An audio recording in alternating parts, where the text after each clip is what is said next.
Hello, everybody. My name is Mohammed.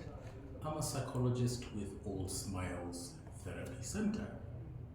So, today I want to talk briefly about boundaries. So, what are boundaries? Well, from a psychological and social point of view, boundaries are the behavior and action that we set to protect our mental, emotional well being, to protect our assets, be they our time, be they our attention, be it our loyalty. Now, we set boundaries for ourselves, but we also respect other people's boundaries. So, boundaries are one of those parts, healthy boundaries are present in a healthy personality.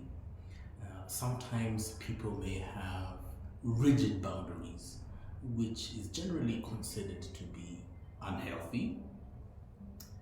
Other times, people may have permissive boundaries or lack of boundaries, which is also considered unhealthy. So, we're saying that a healthy personality has clear, firm boundaries, but also flexible where need be. So we've said that boundaries are those actions that we engage in to protect our own physical well-being, to protect our assets, to protect our emotions, and also protect and respect those of other people. Why are boundaries important? Well, would you leave food out on your veranda or balcony? Would you leave your salary out in the open? Would you leave things that you value very much unguarded or unprotected? You would not.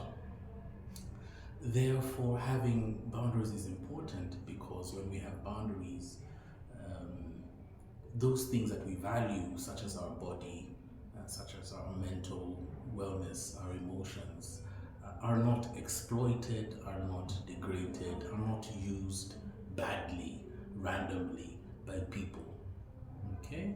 So having boundaries helps us to protect those things that are valuable. Having boundaries also helps to maintain those very same things. So when one has boundaries, it actually helps to enhance a person's mental well-being and self-esteem, etc., etc. Interestingly, having boundaries also helps to it can help to change other people. For example, in the case of addiction, which is often characterized by a family member that lacks boundaries, you'll find that the addict, they may exploit and use other family members, yeah, who lack boundaries. So both parties may lack boundaries, and they may be stuck in a cycle, okay, where this addict lacks boundaries and they exploit and deceive other family members, etc., etc. And when family members are able to create boundaries, it actually helps the addict to become better. Okay? So boundaries can help people to change, and boundaries also help protect us from deteriorating or collapsing or burning out or becoming depressed. So, what are some of the practical ways that we can have healthy boundaries with people? Well, a good place to start would be to ask oneself, as I interact with people, do I like what I'm getting in return? This is a good starting place to ask myself, in my interactions, am I satisfied and am I pleased with what I'm getting in return as I interact? If the answer is no, then it would be good to practice and visualize firmly saying no.